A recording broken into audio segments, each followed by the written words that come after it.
आता सध्या मी ना करिअर करू शकलोय, ना त्या प्रेमात सक्सेसफुल आहे. म्हणजे सायन्सला ॲडमिशन घ्यायला पैसे नाहीत म्हणून आम्ही आर्ट्सला ॲडमिशन घेतलं. त्याच दरम्यान एस-वायच्या काळात एक मुलगी माझ्या ओळखीची झाली. पण माझ्या नंबरवरून एक दिवस माझ्या दुसऱ्या मैत्रिणीनं तिला कॉल केला आणि तो माझा नंबर त्याच्याकडे सेव्ह झाला. एवढा मी सक्सेसफुल नव्हतो, ना माझ्याकडे गाडी होती, ना काही कुठल्याच गोष्टी नव्हत्या त्या. मी जॉब सुरू झाला आणि तेवढ्यात तिचा मला कॉल आला, की माझं लग्न ठरतंय, तुम्हाला यायला लागेल. मी सगळा जॉब सोडला आणि गावाला गेलो. 8 दिवस गावाला काढले. मी तिची कुंडली घेतली आणि 2-3 ब्राह्मणांच्याकडे जाऊन वेगवेगळ्या पत्रिका बनवल्या. तिच्या कुंडलीशी मिळत्या जुळत्या. तर घरचे आमच्या घरापर्यंत आले, तयारीचा प्रयत्न झाला, पण शेवटच्या क्षणी त्यांच्या घरातल्यांनी विरोध केला. मग ती मला म्हणली, की एकच पर्याय, आपण पळून जाऊ. आणि मी सकाळी आमच्या पाटणच्या इथं सिटीत येऊन थांबलो, पळून जायचं म्हणून. सकाळपासून थांबलो एका हॉटेलमध्ये, बसलेलो चहा पीत. संध्याकाळी 8 वाजले, पण काही ती काही आली नाही. परत रिटर्न घरी. आणि ते नातेवाईक मुंबईत. मला फक्त एवढंच माहित होतं, की ती मुंबईत आहे. बरं. 2 वर्ष त्या डिप्रेशनमध्ये काढली. बरोबर 2019ला लॉकडाऊन पडलं आणि माझा तो जॉब थांबला. तर ती मला तेवढंच वाक्य म्हणली, की जर तू आयुष्यात काहीतरी कामधंदा केला असतास, तर आमच्या घरातल्यांनी तुझं लग्न माझ्यावर लावून दिलं असतं. मी एका स्टेशनच्या बाहेर येणारी माणसं बघत होतो पोरी, की त्यातली ती कधी येते आपण. आणि ₹500 स्पर्धा परीक्षांचं मार्गदर्शन तुम्हाला कोण करते? मग ती दिवसा तासाला बसायची आणि 4 वाजता घरी गेल्यावर मला फोन करायची. तुमचं कोणावर प्रेम आहे? तर म्हटलो नाही. तुम्ही कोणाशी लग्न करणार आहे? तर नाही. मग तुम्ही माझ्याशी लग्न करा. हे योग्य दिसेना झाले. पण ती म्हणली, मी कुठं तुमच्याकडे शिकायला आले होते, मी तुम्हाला बघायला आले होते, आपल्याला काहीच नाही मिळालं. एक मुलगी ही आहे, की जी आपल्यासाठी रडत्या. असं कोण मिळणार आहे आपल्याला, की जे आपल्यासाठी रडेल? आपण तू म्हणशील तसं, फक्त तू मला सक्सेस होऊन दाखव. तिनं मला त्यावेळी शब्द दिला, की जी पहिली परीक्षा दिली ना, मी त्या परीक्षेत पास होऊन दाखवेन. सक्सेस होऊन पुन्हा माझ्याकडे आली आणि मला म्हणली, आता मी माझा शब्द पाळलाय, तुम्ही तुमचा शब्द पाळा. किंवा इव्हन 4 वर्षाच्या रिलेशनशिपमध्ये मी तिचा मोबाईल एकदा सुद्धा हातात नव्हता. ते खूप अंतर माहिती. ती जॉबला दुसरीकडे, मी गावाला जवळजवळ 400 किलोमीटरचं ते अंतर. मग या काळात मला घरातल्यांनी मुलगी बघायला सुरुवात केली. की शेवटी घरातल्यांच्यावरनं बाहेरचा दबाव येतो. तिने काय केलं, थेट आमच्या वडिलांना फोन केला आणि त्यांना सांगितलं, की तुम्ही त्यांना मुली बघायची काही गरज नाही, मी त्यांच्यावर लग्न करणार. 5व्या दिवशी 11:30 वाजता तिचा मला मेसेज आला, की आता मला तुमच्याबरोबर नाही राहायचं, मी लग्न करतो. म्हणजे तिनं मला फोन करायचं बंद केलं. मी एकदा दोनदा परत ट्राय केला. तिने डायरेक्ट दमदाटी सुरू केली. तुम्हाला असं मारलं असतं, तुम्हाला तसं मारलं असतं, हे केलं असतं. तुम्ही तुमच्या पोरीला काय सांगायचं ते सांगा, पण माझ्या आयुष्याचा निर्णय मीच घेणार. त्यामुळे तुम्ही सांगितलं म्हणून मी तसं ऐकू शकत नाही. ह्या गोष्टी खूप क्षणिक आहेत नाही का, म्हणजे जीव लावणं सुद्धा क्षणिकच आहे मला तर वाटतं. की ना मी करिअरच्या बाबतीत सक्सेस आहे, ना प्रेमाच्या बाबतीत सक्सेस आहे. वयाच्या 37व्या वर्षी मी कुठल्या घरात जाणार आहे पोरगी मागा? एक पोरगं येतं, 10 मिनिटं तिच्या घरात बसतं, एक पोह्याची प्लेट खातं, एक चहा पितं आणि तिला घेऊन जातं. आणि दुसरी गोष्ट, तुम्ही ज्या व्यक्तीसाठी एवढं सगळं करताय, ती व्यक्ती पण तुमच्यासोबत नाही. पण जी माणसं सक्सेस होऊन जातात, तर ती परत माझ्याशी कॉन्टॅक्ट ठेवत नाही. हे खरे, की जखम काही भरत नाही, पण ताटा तुपीने कोणी मरत नाही. एक विश्वासार्ह कविता सोडली तर, मी तुझी तक्रार कोणाकडे करत नाही.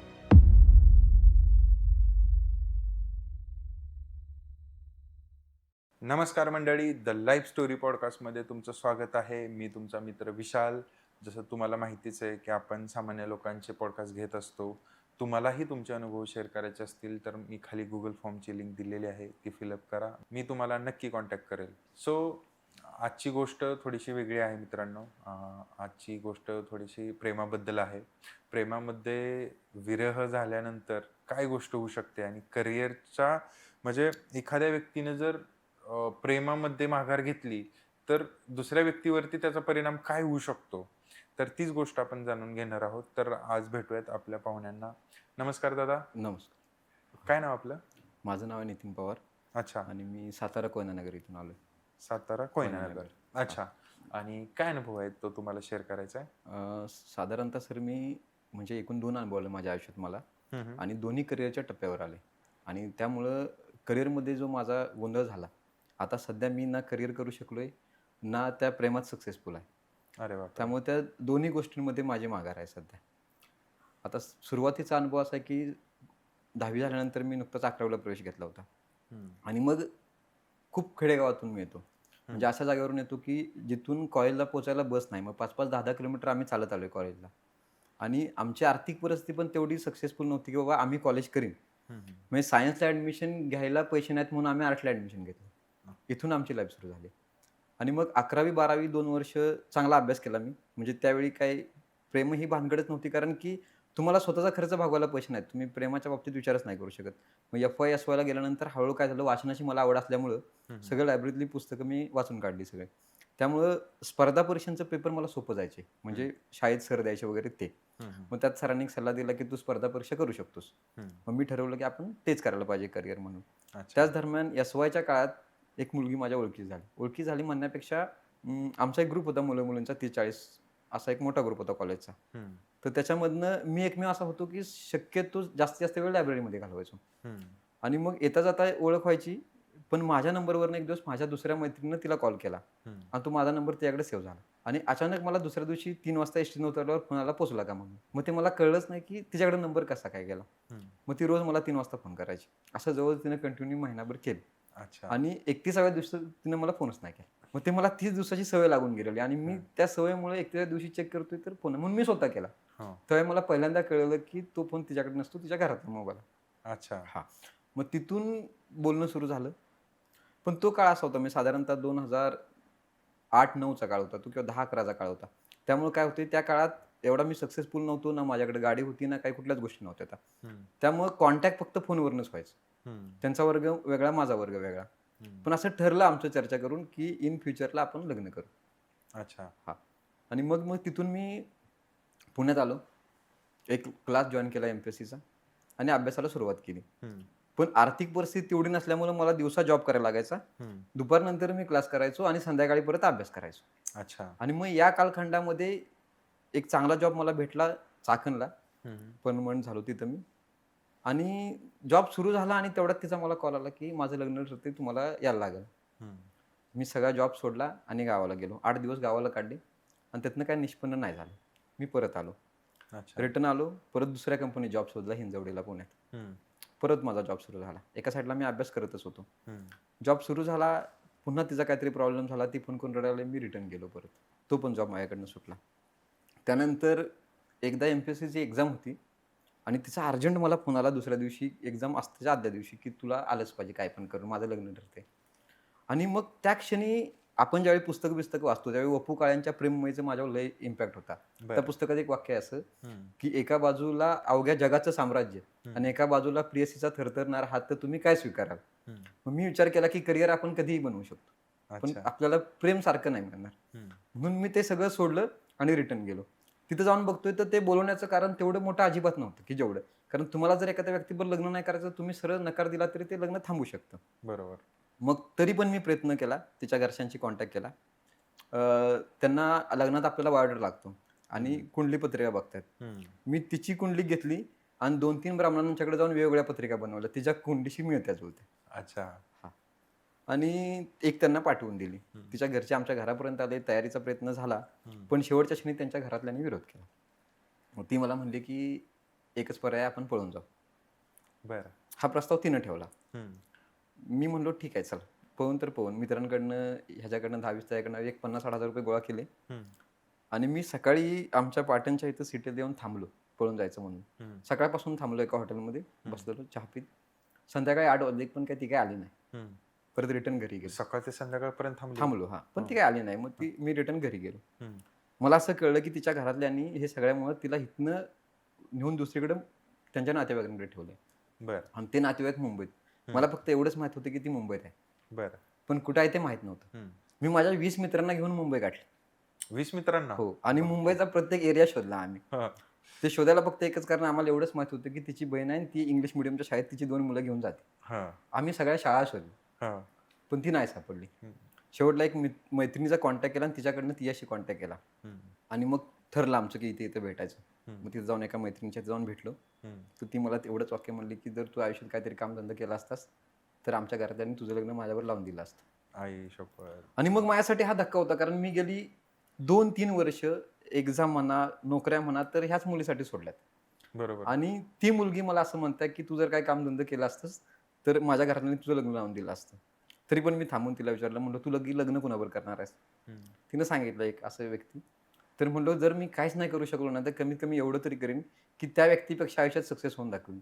पण आता मी पुन्हा तुझ्याबरोबर नाही लग्न करणार. हम्म. मी तिथं तो विषय सोडून दिला. परत रिटर्न आलो.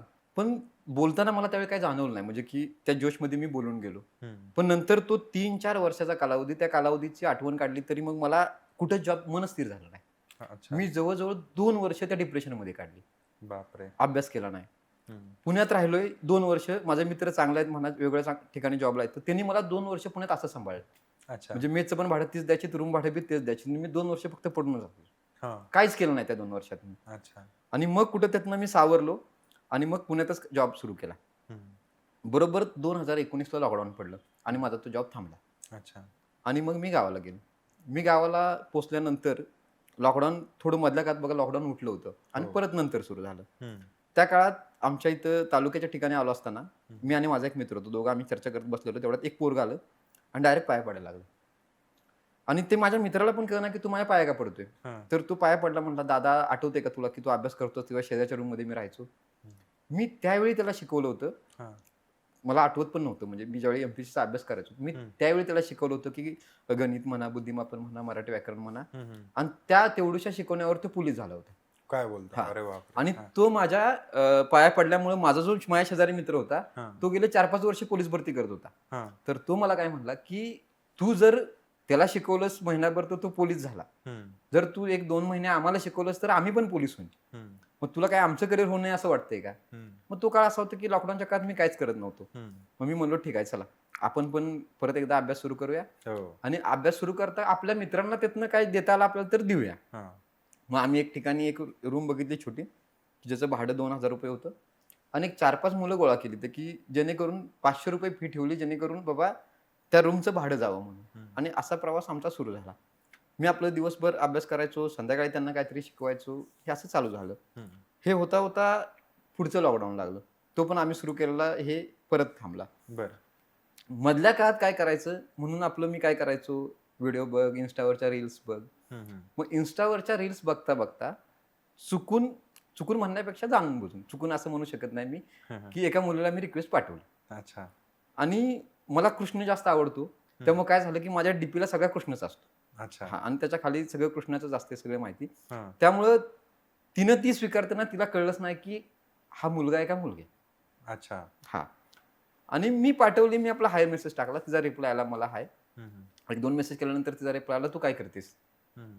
मग मला कळलं की तिला असं जाणवलंय की ती मुलीवर बोलते. हम्म. पण आता मला बोलणं तर बंद करायचं नव्हतं, बोलायचं होतं, काही कामच नव्हतं मला, लॉकडाऊन होता मला. हम्म. मग मी आपलं मुद्दाम मग मुलीसारखंच बोलून, हा तू काय करतायस, काय चाललंय तुझं वगैरे वगैरे. हम्म. तर मी तिला विचारलं तू कुठे आहेस, तर ती मला म्हणली मी पुण्यात आहे. हम्म. मग काय शोधतेस, तर ती म्हणली मी जॉब शोधते, तू ओळखीतनं काय मला जॉब सांगू शकतेस का. हम्म. तर पुण्यात माझे बरेच मित्रमैत्रिणी कामाला, त्यामुळे मी त्यांना फोन करून ते करू शकत होतो. हम्म. पण मी तिला विचारलं मग हिंजवडीला जा ना, IT पार्कला, तिथं तुला कुठेही जॉब मिळेल. हम्म. तर ती मला म्हणली हिंजवडी कुठे आहे. मग त्या क्षणी मला कळलं की ते आपल्याला खोटं सांगते. अच्छा. कारण पुण्यात येणाऱ्या माणसाला हिंजवडी हिंजवडी- माहित नाही असं होऊ शकत नाही. बरोबर. मग तरी पण मी तिला म्हणलं तुझा बायोडाटा पाठव. हा. तिनं मला बायोडाटा सेंड केला आणि बायोडाटा पाठवल्यानंतर मला क्लिक झालं की जिथं मी क्लास घेतोय तिथंच ती राहते. अच्छा. मग आता मला प्रॉब्लेम काय झाला हा. की आता जर मी ते पुढे वाढवलं हम्म. आणि भविष्यात जर आणि तिला कळलं हम्म. तर परत आणि आपली इमेज खराब होणार. बरं. मग मी असा विचार केला की आपण सांगून टाकूया तिला की बाबा तू मुलीवर बोलत नव्हतीस, हम्म. तर मी मुलगा आहे आणि सॉरी मी परत असं नाही तुला बोलत, पण जाऊ दे चुकून झालं. हा. म्हणून मी तिला मेसेज केले परत हा. की तिचा नंबर होताच माझ्याकडे कारण बायोडाटावर होता. हम्म. तरी पण मी तिला इन्स्टालाच मेसेज केले की असं असं आहे आणि मी काही मुलगी नाही आणि तू इतके दिवस बोलतेस, जे काही 10-15 दिवस हा. तू त्या मुलाबरच बोलतेस, त्यासाठी हे शॉकिंग होतं. ती मला म्हटली तुमचा नंबर पाठवा. हा. मी तिला माझा नंबर पाठवला, तिचा मला डायरेक्ट कॉल आला आणि तिनं डायरेक्ट जोरातच सुरू केलं, तुम्हाला कळतच नाही का, तुम्ही असंच फसवता का मुलींना, हे करत नाही का, ते करत नाही का, हे ती एकदम जोरात बोलली ती. माझं फक्त एकच वाक्य होतं, सॉरी माझ्याकडनं चुकलं आणि मी असं करायला नव्हतं पाहिजे होतं. तोपर्यंत तिला हे माहीतच नव्हतं की मी कुठं आहे, मी त्यांच्या आसपासच आहे का पुण्यात आहे का, काहीच माहित नव्हतं. मी आपलं मला जर बायोडाटावरून कळल्यानंतर मी आपलं सरळ सांगून टाकलं की सॉरी मी आता पुन्हा असं नाही करत आणि मी ते बंद ठेवून दिला. मी दुसऱ्या दिवशी परत आपलं माझ्या रुटीनमध्ये अभ्यासाच्या ह्याच्या त्याच्या आणि अचानक 4 वाजता मला परत तिचा कॉल आला 2 दिवसांनी. बरं. आणि ती फोनवर रडत होती, तुम्ही असंच वागता का, तुम्ही असंच करता का, 2 दिवस मला झोप नाही लागली, मी विचार करतोय की तुम्ही हे माझ्या बाबतीत असं कसं काय केलं. मी तिला समजवतोय की असं नाही करायचं, चुकून झालं माझ्याकडनं, हा. पण मी काय तुला चुकीचं बोललो नाही हा. किंवा चुकीचं काय तुला सांगितलं नाही. हम्म. मग पण तरी पण म्हणली तुम्ही माझ्याशी असं वागलाच काय. हम्म. आता त्याला काही हे नाही, म्हणलो सॉरी. परत मी फोन ठेवला. हम्म. परत 2-3 दिवसानं तिनं परत मला कॉल केला अच्छा. आणि मला विचारलं तुम्ही काय करता. हम्म. तर मी तिला सांगितलं मी असं असं पोरांना शिकवतो. हा. तर तिला तेवढाच मुद्दा भेटला, तुम्ही पोरांना असं शिकवता का, हे शिकवता का वगैरे वगैरे. तिनं परत एकदा मला बोलली. अच्छा, मुद्दामून भांडण काढायची हा का? हा मुद्दाहून ती बोलली. मग नंतरच्या काळात मी काय झालं, फोन ठेवून दिला, तिला सॉरी म्हणलो आणि ठेवून दिला.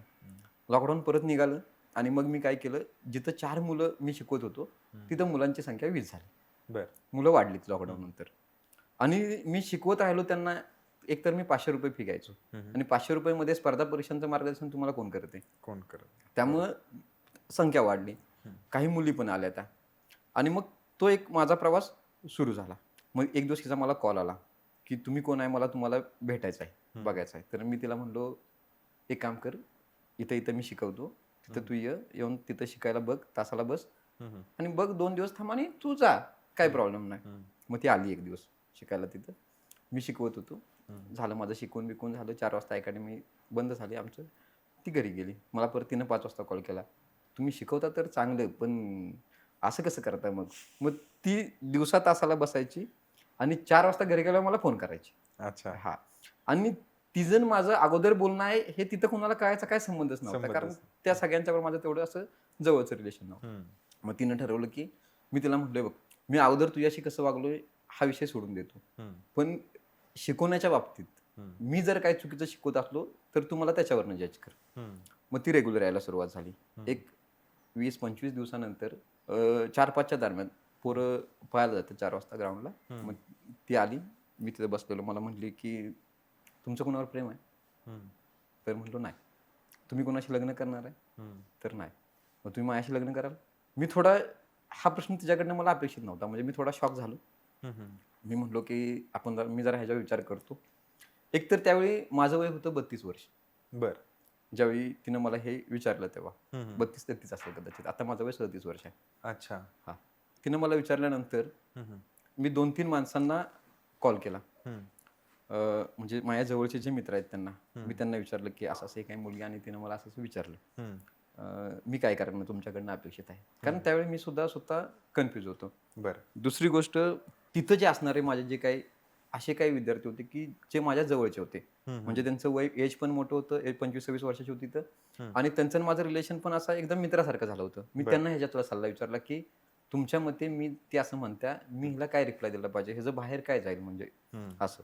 तर त्यातला एका दोघांना तर ते वाटलं की शक्यच नाही वाटलं. पण तरी पण पुन्हा त्याच्यावर मी चर्चा केली की तिला म्हणलोय बघ, आता जर मी तुला असं काय म्हणलो तर त्यांना बाहेर चुकीचा मेसेज जातो. तर ती मला म्हणली तुम्ही विचार करा, 10-12 दिवसांनी मला सांगा.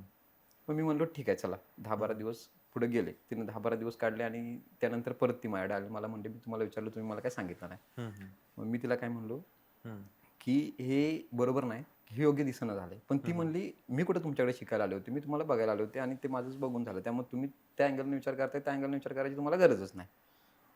त्यानंतर थोडा वेळ असाच गेला, 1-2 दिवसाच्या कालावधी. आणि मग पुण्यात एक मुलगी होती बघा, ती मार्केटिंग करायची पुण्यात. पुण्यात मार्केटिंगचं लेच आहे. म्हणजे मुलींना काय काम देतात की फेसबुकवरनं पोरांचा नंबर घ्या, त्यांना कॉल करा आणि त्यांना मार्केटिंगसाठी पुण्यात जॉबला बोलवा. MLM. हा, तसं बोलवा त्यांना.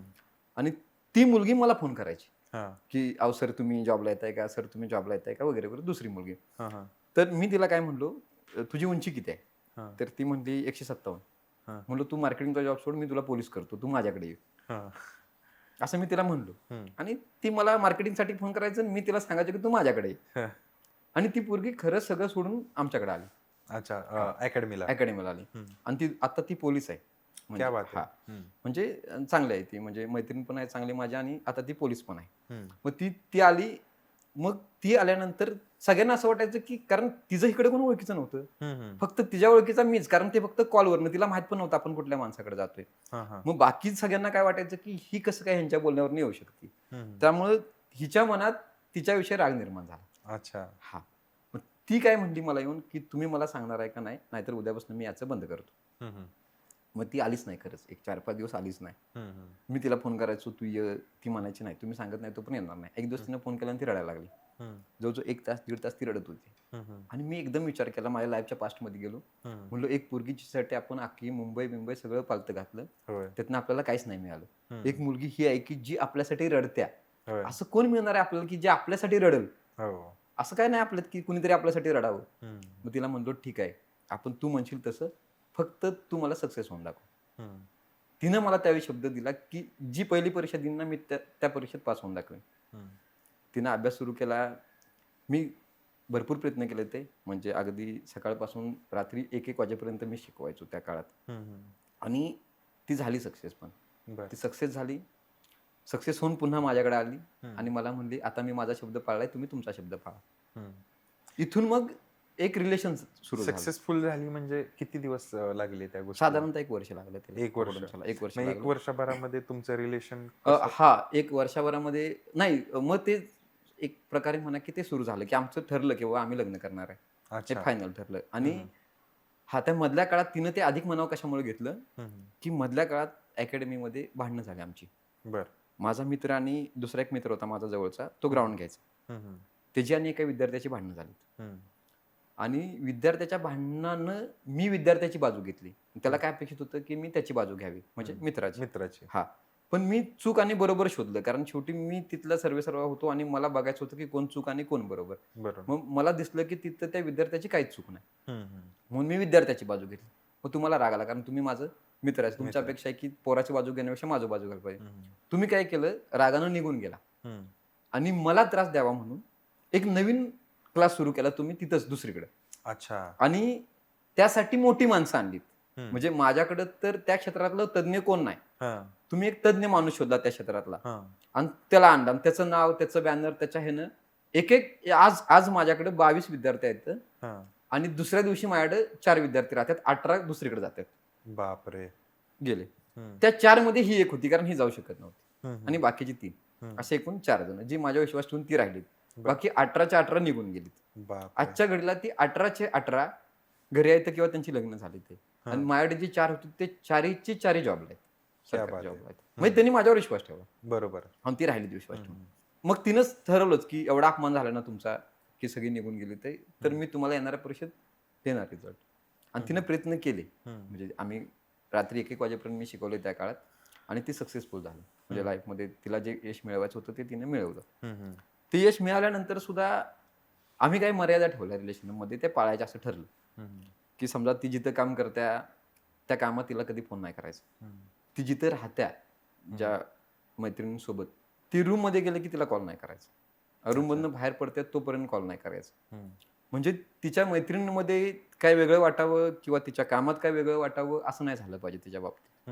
किंवा इव्हन 4 वर्षाच्या रिलेशनशिपमध्ये मी तिचा मोबाईल एकदा सुद्धा हातात नव्हता घेतला. म्हणजे तिच्या मोबाईलमध्ये कुणाचा फोन येतो, कुणाचा मेसेज येतात, इन्स्टाला काही मला माहित नाही, आज पण मला माहित नाही. मी कधीच त्याला हातच नाही लावलं. म्हणजे ते आम्ही पाळलेलं. एक वेळ तिनं माझा मोबाईल एक 10 वेळा तरी चेक केला असं, पण मी स्वतः एकदा सुद्धा नाही चेक केलं. ते तसं म्हणजे मी एक ते पाळलं की जर आपण एखाद्याला असं म्हणतोय की तू सक्सेस हो, तू त्या क्षेत्रात जा, तर साहजिक आहे की त्या क्षेत्रात गेल्यानंतर त्यांचं कॉन्टॅक्ट वाढतील. तिथली कामातली माणसं कलिग्स असतात ती तुमचे मित्र होतील. आणि मग आपण जर शंका घेणार असलो तर आपण मग करिअरला प्रोत्साहनच द्यायची गरज नाही, मग आपण त्यांना घरी ठेवलं पाहिजे. बरोबर. मग हे मी ते पाळलं त्या काळात. अगदी अलीकडच्या काळापर्यंत, म्हणजे जवळजवळ मी तुम्हाला सांगतो की ते खूप अंतर, म्हणजे ती जॉबला दुसरीकडे, मी गावाला, जवळजवळ 400 किलोमीटरचं ते अंतर. आणि मी तिला एकदा भेटायला जावं म्हणून ती 2-2, 3-3 दिवस रडत असायची की याच. आणि माझं कसं, माझ्याकडे जबाबदारी वाढली, आता रिझल्ट लागला, पोरं वाढली, तर त्यामुळं मला माझं काम वाढलं. बरोबर. पण आमचं असं ठरलेलं, पण माझा इन्कम नव्हता बदलला. म्हणजे काय झालं, काम वाढलं पण इन्कम नाही वाढला, कारण काम वाढलं तसा खर्च वाढला. बरोबर. आणि मग माझा इन्कम सेमच राहिला. आज सुद्धा मी जवळजवळ मागच्या वर्षी जी काही पोरं भरती केली तर त्यातनं पण माझा इन्कम मध्ये काही चेंजेस झाला नाही. त्या पोरांचा इन्कम वाढला, माझा इन्कम तसाच राहिला, म्हणजे त्याच्यामध्ये काही चेंजेस नाही झाला. पण ती मला काय म्हणली होती की तिचं माझं जे बोलणं व्हायचं ते याच्यावर व्हायचं की आज नाही उद्या शेवटी तुम्हाला भविष्यात जगताना पैसा ही तुमची महत्वाची गरज आहे. तर ती मला काय म्हणायची की तुम्हाला जे आवडतं ते तुम्ही करा, तुम्ही काय करता हे मी तुम्हाला विचारत नाही. अगदी तुम्ही काहीच नाही केलं तरी मला काही फरक पडत नाही, कारण आता मी करते, त्यामुळे तुम्ही करायलाच पाहिजे अशातला काही भाग नाही. आणि तुम्हाला जे आवडतं ते करा, त्यातनं किती इन्कम येते आपल्याला काय गरजेचं नाही. त्यामुळं मी असा फुल हे झालेलो की आता लाईफमध्ये एका बाजूला म्हणजे ज्याला आपण म्हणतो की प्रेम आहे आपल्या आयुष्यात. प्रेम पण आहे. प्रेम पण आहे. तुम्ही Career. आता हळूहळू जिथं तुम्ही 4 विद्यार्थ्यांपासून सुरुवात केली, आजच्या घडीला 50 विद्यार्थी आहेत तुमच्याकडे. म्हणजे तुम्ही आता हळूहळू सक्सेस व्हायला सुरुवात झाल्या. बरोबर. म्हणजे तुम्ही हळूहळू जम बसवत निघाला लाईफचा. हम्म. आणि मग याच काळात कुठंतरी ह्या मागच्या हे 5-6 महिन्यांमध्ये म्हणजे आता जवळजवळ हे 5-6 महिने पकडा शेवटचे आता, हम्म. की या काळात तसं तर भांडणं व्हायचं काही कारण नाही. हम्म. म्हणजे मधल्या एका काळात 2023च्या आसपास, 22-23च्या आसपास घरातल्यांनी शेवटी आता माझं वय आजच्या घडीला 37 आहे बघा. बर. म्हणजे 23ला ते किती असेल 34 वगैरे असेल. हम्म. मग या काळात मला घरातल्यांनी मुलगी बघायला सुरुवात केली, की शेवटी अच्छा. घरातल्यांच्यावरनं बाहेरचा दबाव येतो, हम्म. की तुम्ही ते लग्न केलंच पाहिजे, इतकी वर्ष पोराला ठेवलंय. आणि माझ्यानंतर माझा एक भाव आहे, हम्म. तो अजून शिल्लक आहे आणि एका भावाचं लग्न झालं. हम्म. मग त्यामुळं तो दबाव घरातल्यांच्यावर सारखा यायचा नातेवाईकांकडून. बरोबर. मग त्यांनी तिकडे मुली बघितल्यानंतर हिचा मला फोन आला. म्हणलो घरातले काय ऐकत नाहीत. मग तिने काय केलं, थेट आमच्या वडिलांना फोन केला हं. आणि त्यांना सांगितलं की तुम्ही त्यांना मुली बघायची काही गरज नाही, हम्म. मी त्यांच्यावर लग्न करणार आहे. हम्म. त्यामुळे घरातली रिलॅक्स झाली. त्या मधल्या काळात आता ती सुरूच झाले म्हणा की 10वीच्या ग्रुपचे गॅदरिंग होतं आता सगळीकडेच. हम्म. आत्ता मागच्या वर्षी आमचं होतं म्हणजे बरं. 10वीच. हम्म. साधारणतः 2004-05ची आमची बॅच आणि त्या बॅचचं गेट टुगेदर. 40 जण होतो ते आम्ही एकूण, आणि ती 40चे जण येणार होती. तर मी फक्त एकटा जायला लाजत होतो, हं. कारण माझ्या सगळ्या मित्रांची लग्न झाली ते, म्हणजे बॅचमेटची सगळ्या मैत्रिणींची लग्न झाली ते, आणि त्यांची पोरं 5वी-6वीला येतात, 5वी 6वी 7वीला येतात, हं. आणि माझं लग्न नाही झालं. म्हणून मी काय करायचो की तिथं गेलो की ती सगळी मिळून मला एकच प्रश्न विचारणार आहेत, हं. की तू लग्न. लग्न कधी करणार आहेस. आणि माझ्याकडे ह्या प्रश्नाचं उत्तर नव्हतं, म्हणून मी थांबायचो. हम्म. तर हिनं विचारलं तुम्ही का नाही जात. हं. तर मी म्हणलो मी जाईन, पण ती मला हेच विचारणार. हम्म. मग ती मला काय म्हणली, तिथं जा, हम्म. तिथं जाऊन मला व्हिडिओ कॉल करा. बर. मी सगळ्यांच्यावर बोलते, तुमच्या सगळ्या मित्रांबरोबर बोलते, मैत्रिणींबरोबर बोलते, आणि त्यांना सांगते की बुवा मे महिन्यात आम्ही लग्न करणार. हम्म.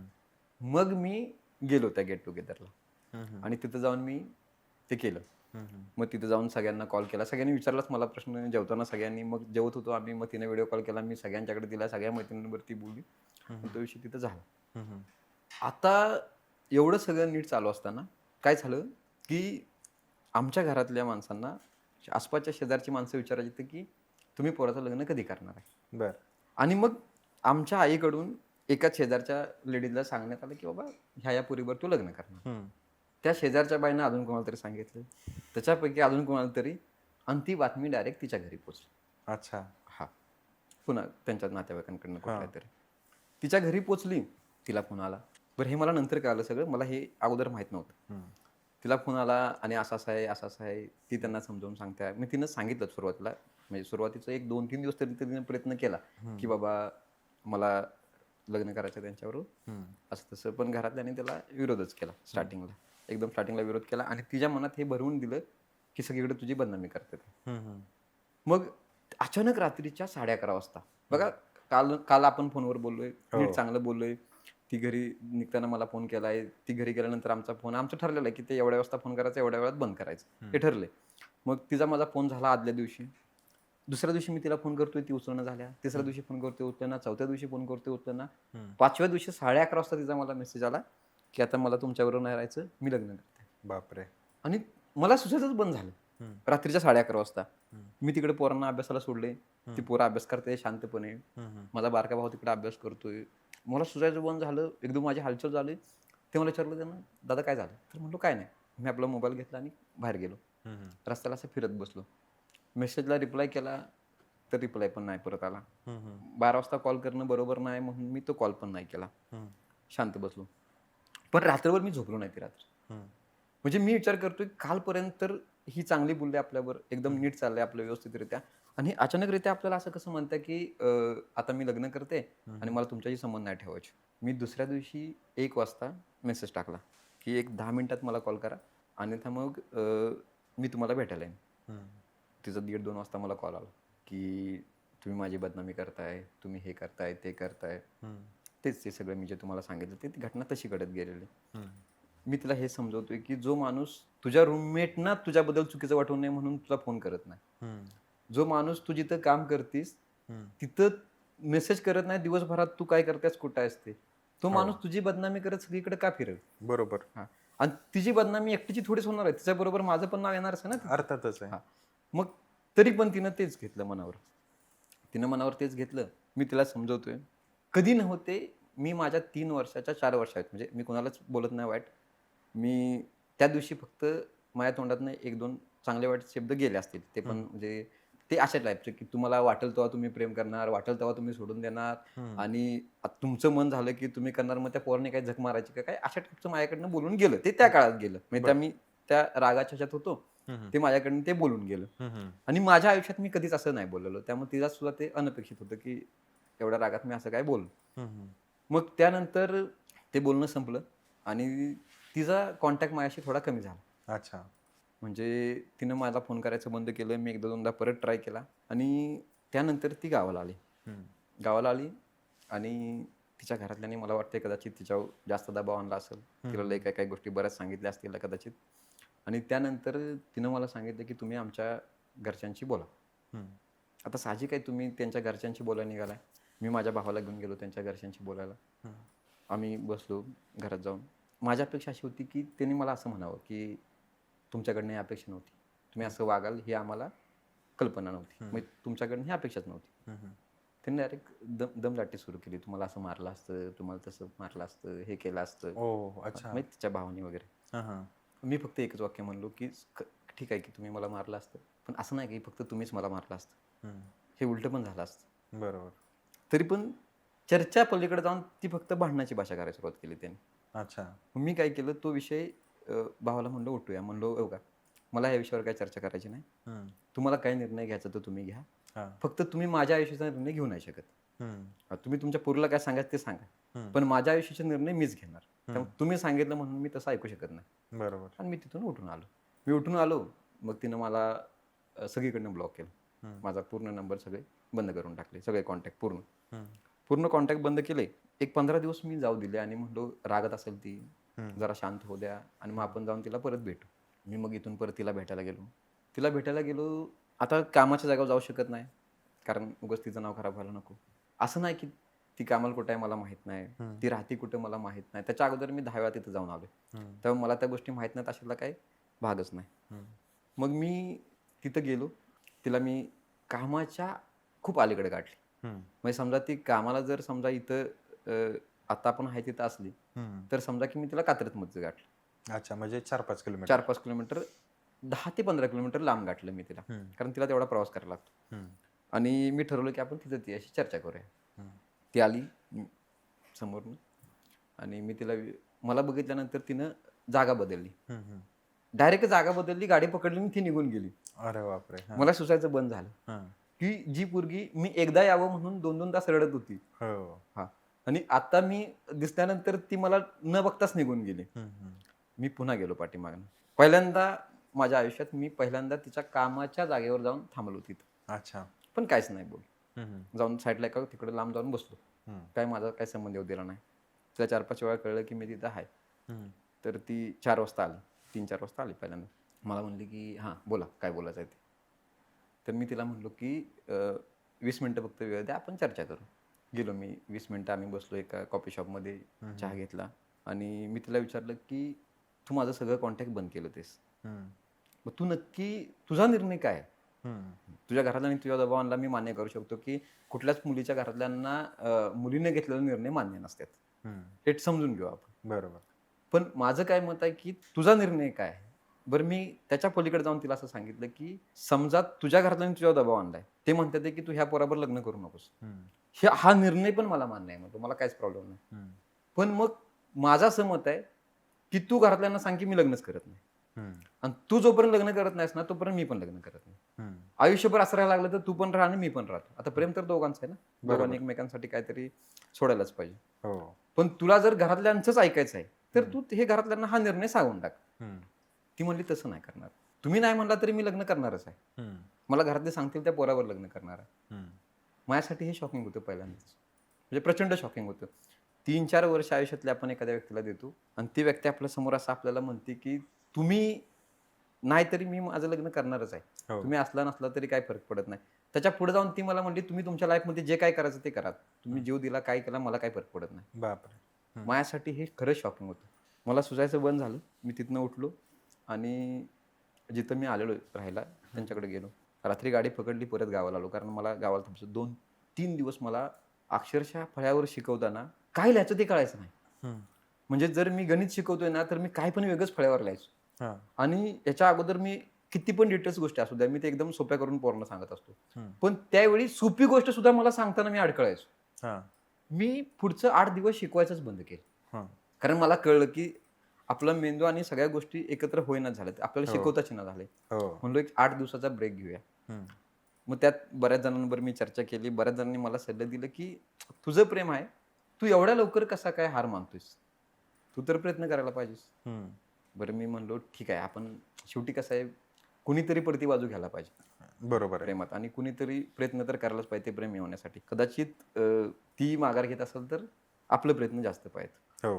मी पुन्हा उठलो, पुन्हा गाडी पकडली आणि पुन्हा गेलो. पुन्हा मी गेलो.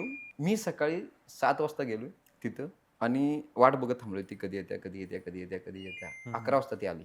म्हणजे 4 तास मी एका स्टेशनच्या बाहेर येणारी माणसं बघत होतो पुरी, की त्यातली ती कधी येत्या म्हणून. तिथनं मी अशा जाऊन जागेवर थांब, माझ्यावर एक शब्द नाही बोलली ती. मला फक्त एकच वाक्य म्हणली, तुम्ही इथं का आलाय. मी परत पुढे जाऊन जिथं ती कामाला तिथं परत जाऊन बसलो. 9 वाजता बसलो. रात्री 10:30 वाजता ती मला भेटायला आली. म्हणजे सकाळी 9 वाजता रात्री 10:30 वाजेपर्यंत मी एकाच जागेवर बसलो. एक पाण्याची बाटली आणि एक न्यूजपेपर माझ्यात होता. आणि मी आणि माझ्या डोक्यात ते विचारचक्र चालू होतं की आपण नक्की करतोय काय आयुष्यात. की बाबा पहिल्यांदा असं झालं, ठीक आहे. बरं, पहिल्या सगळ्या स्टोऱ्या, पहिल्या सगळ्या कथा मी हिला सांगूनच ठेवलेल्या, की मी एखाद्या गोष्टीत गुंतलो की मला बाहेर पडायला 2-3 वर्ष लागतात. त्या 2-3 वर्षा काळात मला काहीच करता येत नाही. म्हणजे माझी लाईफ थांबूनच राहते पूर्ण. आणि मग या सगळ्या काळात ते मला सारखं आठवत होतं की आपण नक्की एका बाजूला घरची परिस्थिती ज्यावेळी आपल्याला MPSC करता येत होती तेव्हा आपण ती केली नाही. आता ऐन पोरांना आपण शिकवतोय आणि स्वतः पण अभ्यास करतोय, थोडं करिअर करायचा कालावधी, तर आता परत आपण डिप्रेशनमध्ये जातोय. नक्की आपण आपल्या आयुष्यात यश कधी मिळवणार आहे. वयाच्या 37 वर्षापर्यंत पण तुमच्याकडे यश नाही, तुमच्याकडे सक्सेस नाही, आणि तुम्ही दरवेळी काय करताय, प्रेमात पडताय, 3-4 वर्ष 5-6 वर्ष वाया घालवताय, परत पाठीमागे येत आहे. आता पुन्हा ही 3-4 वर्ष आपण वाया घालवायची काय यातच. 10:30 आली ती, 15 मिनिटं ती माझ्यावर बोलली. आणि कदाचित तिला भीती वाटली की मी 12 तास 14 तास तिथं थांबलोय त्याची. त्यामुळे सुरुवातीला ती एकदम चांगली बोलली की तुम्ही एवढा वेळ थांबायला नव्हतं पाहिजे होतं, हे नव्हतं पाहिजे होतं, ते नव्हतं पाहिजे. मला वाटलं की त्यात खरंच बदल झालाय का काय. आणि मी थांबलो विचार करत, त्याच्यावर पुढे बोललो की तू असं काय करतेस, तुझ्याकडनं ही अपेक्षा नव्हती, तू जर सगळं कॉन्टॅक्ट बंद केलंस तर मला कसं कळणार आहे की बाबा तुझा निर्णय काय आहे ते. बरोबर. आणि बरं, ती म्हणली ठीक आहे, तुम्ही आता जावा, आपण नंतर ह्याच्यावर चर्चा करू. मी आलो तिथून, म्हणलो ठीक आहे, चला, समाधानकारक गोष्टी आहेत, काहीतरी त्याच्यावर उपाय निघतोय. मला मधल्या काळात जसं म्हणलो की एका पोरगानं मला स्टँडवर पकडलं, त्यानं माझ्या पाया पडला, तसा एक माझा एक जुना विद्यार्थी आहे की ज्याच्या काळात मी फक्त त्याला एक 10-12 दिवस शिकवलंय आणि तो पण आता सक्सेसफुल आहे एका जागेवर.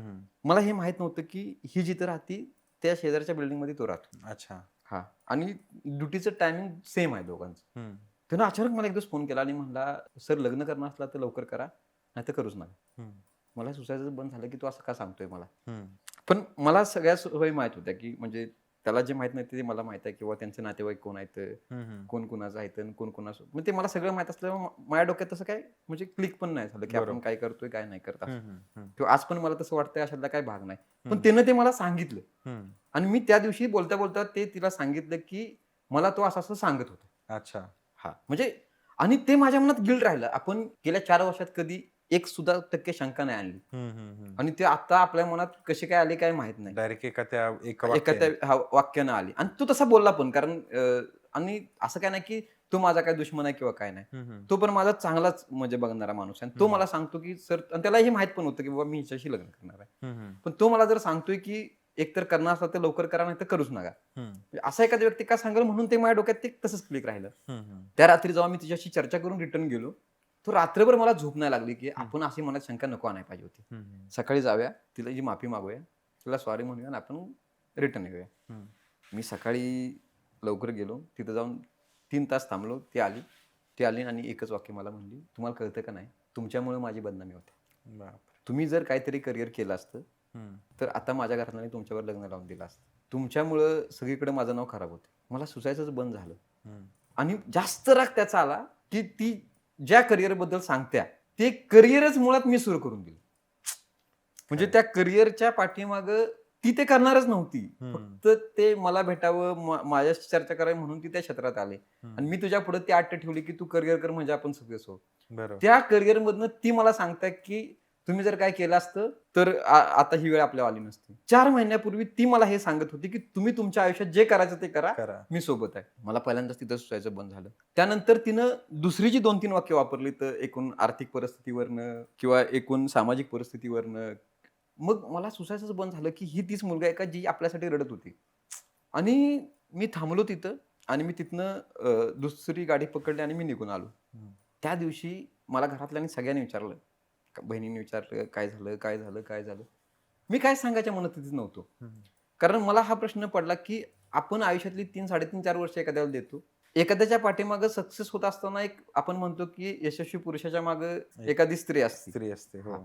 आपण असा विचार करतो, की चला, की मी माझ्या काळात सुरुवातीच्या काळात परीक्षेची, उमेदीची वर्ष ह्या दृष्टीने वाया घालवली तर आपण असं माणूस शोधू, की ज्याच्या करिअरला आपण आपला पाठिंबा राहील सपोर्टला.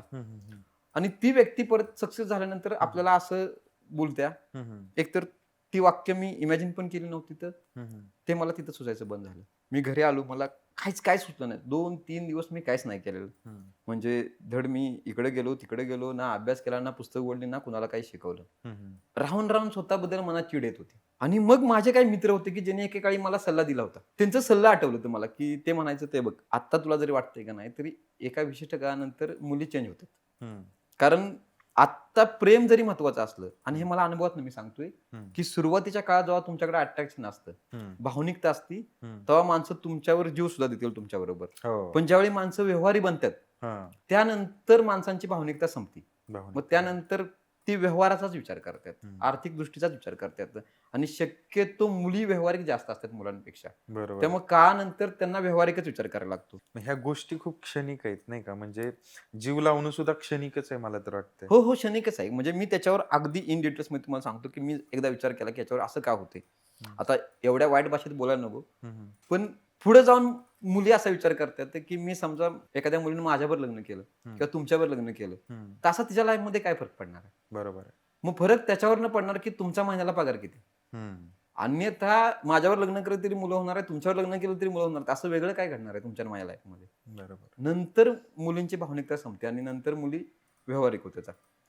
पण मी ज्यावेळी ह्या सगळ्या प्रकरणाचा असा विचार करतो, बघा, जर एखादी ती मुलगी असती, 3-4 वर्ष आम्ही प्रेम प्रकरणात आहे, आणि मी तिला म्हणलो असतो, की उद्यापासून तुझं मार्ग वेगळं, माझं मार्ग वेगळं, आणि ती समजा एखाद्या पोलीस स्टेशनला गेली असती आणि तिनं माझ्या विरुद्ध तक्रार दिली असती, बरोबर. तर पोलिसांनी मला उचललं असतं का नसतं? हो. उचललं असतं. आणि माझ्यावर वेगवेगळे चार्जेस पण लागले असते. म्हणजे अगदी विनयभंगापासून जे काय लावतात म्हणजे ते सगळे सगळंच. चार्जेस लागले असते. एखादी पोरगी 4 वर्षानंतर माझ्या समोर येते आणि मला असं म्हणते, की आजपासून तुझा आणि माझा संबंध संपला, तुझे मार्ग वेगळे, माझे मार्ग वेगळे. मग त्या क्षणी मी काय करायचं? मी कुठे जाणार आहे की त्या विषयावर चर्चा करायला? मला पोलीस स्टेशनला जाऊन पोलीस काय घेणार माझं? आणि मी कशा अर्थाने तक्रार करणार आहे?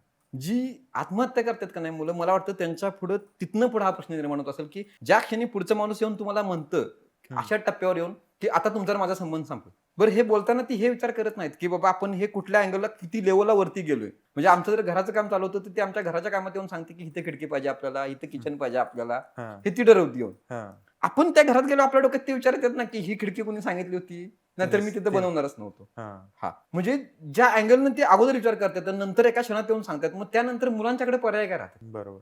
समजा सुदैवानं की माझ्या डोक्यात आत्महत्येचे विचार आले नाहीत, पण एक क्षण मला असं वाटलं ना, त्या रेल्वे स्टेशनला असताना तिथं मी ज्यावेळी 12-12 तास तिथं बसलो, तर एक सेकंद असं मला वाटलं ना, की घरात आपण ना कधी करिअरने एक पैसा देऊ शकलो आई वडिलांना. आपण आपल्या प्रेम प्रकरणात त्यांची एक लाईफ वाया घालवली, कारण त्यांनी त्यांच्या पोराकडनं काहीतरी अपेक्षा ठेवल्या असतील ना, आपण त्या कधीच पूर्ण करू शकलो. बरं, ज्या एवढं मोठं प्रेम प्रकरण आपण करायचा प्रयत्न केला, बरं त्यात तरी आपल्याला कुठे यश मिळाले नाहीच. मग आता तर मी आयुष्याच्या ह्या टप्प्यावर आहे, की ना मी करिअरच्या बाबतीत सक्सेस आहे, ना प्रेमाच्या बाबतीत सक्सेस आहे. आणि ज्यावेळी हे सगळं घडत होतं, आता माझं वय 37 वर्ष, समजा तिचं वय आता 28 असेल, तिला बघायला एका वेळी 10 पोरं येतील आणि तिचं लग्न होऊन जाईल. वयाच्या 37व्या वर्षी मी कुठल्या घरात जाणार आहे पोरगी मागायला, आणि ती कुठल्या अँगलनं मला मुलगी देणार आहे, की बाबा हे पोरग चांगलं, ह्याच्यावर आमच्या पुरीचं लग्न करा म्हणून? बापरे. आपल्या पुढे हे प्रश्न निर्माण राहते ना मुलांच्या पुढे. म्हणजे माझ्या पुढे तर वैयक्तिक हा प्रश्न आहेच, की आत्ताच्या घडीला मी काय करणार आहे, आणि मग तो प्रश्न माझ्या आई वडिलांसमोर आहे. कारण आता मी जेव्हा भांडण झालं तेव्हा घरी सांगितलं, मी भेटून आलो तेव्हा पण घरी सांगितलं, त्यांना डायरेक्ट नाही सांगितलं की ती नकार देते, मी त्यांना सांगितलं की चाललंय माझी चर्चा, मी ते करीन हे. कारण त्यांनी आता टेन्शन घेतलं ना, की वयाच्या 37व्या वर्षी. मग आता जे माझ्या वडील माझं लग्न ठरवत होतं त्यावेळी ते मोडवलं कोणी? तिनंच मोडवलं. आता 37व्या वर्षी मी कुठे जाणार आत्ताच्या घडीला, हा प्रश्न आहेच की माझ्याकडे आत्ता. हम्म. ह्या प्रश्नाची उत्तर कशी शोधणार आहे मी सांगा. मग त्यात माझा एक मित्र आहे बघा, कॉलेजला असताना तुम्हाला काय म्हणायचं माहिती आहे का, की 2 प्रकारची पोरं असतात. एक असतात की एखाद्या मुलीच्या प्रेमात पडतात आणि तिच्यासाठी 2 वर्ष, 3 वर्ष, 4 वर्ष, 5 वर्ष वाया घालवतात. वाया आणि ते वाया घालवण्याचा अर्थ काय असतो माहिती आहे का, आपल्याला सतत भीती असते.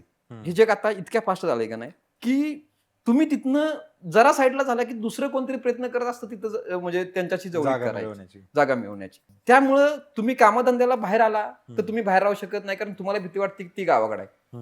मग तुम्ही गावाकडे राहता का तर बाबा तिनं दुसऱ्या कुणाशी कॉन्टॅक्ट करू नये, हे आतनं मुलांच्या तो मनात possessiveness भीती असते. येतोच असतोच, automatic. सगळ्यांनाच येतो त्या रिलेशन मध्ये. मग त्यामुळे आपण धड करिअर पण करत नाही, धड अभ्यास पण करत नाही. आणि दुसरी गोष्ट, त्या काळात कुठेतरी एक पोरग असतं की त्यानं काहीतरी त्याच्या आयुष्यात अचीव्ह केलेलं असतं. एखादा चांगला जॉब म्हणा, एखादा हे. मग माझा मित्र काय म्हणतो, एखाद्या पुरीच्या मागे 4-5 वर्ष फिरण्यापेक्षा एक पोरग येतं, 10 मिनिटं तिच्या घरात बसतं, एक पोह्याची प्लेट खातं, एक चहा पितं आणि तिला घेऊन जातं. मग आपण मागं फिरण्यापेक्षा पोहे खाणारं बनायला पाहिजे, तरच ते आपल्याला मिळू शकतं. खरंय. पण ते प्रेमात पडल्यावर आपल्याला ते जाणवत नाही ना, ते नाही की जाणवत. आपण त्या भावनेच्या आहारी जातो जातो जातो जातो जातो. हे तर असं प्रकरण होतं, सगळ्यांना माहित होतं.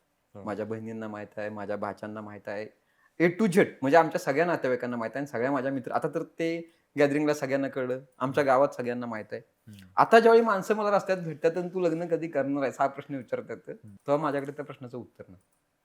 आता मी ते शोधणार कुठं उत्तर, तिच्याशी माझा कॉन्टॅक्ट नाही.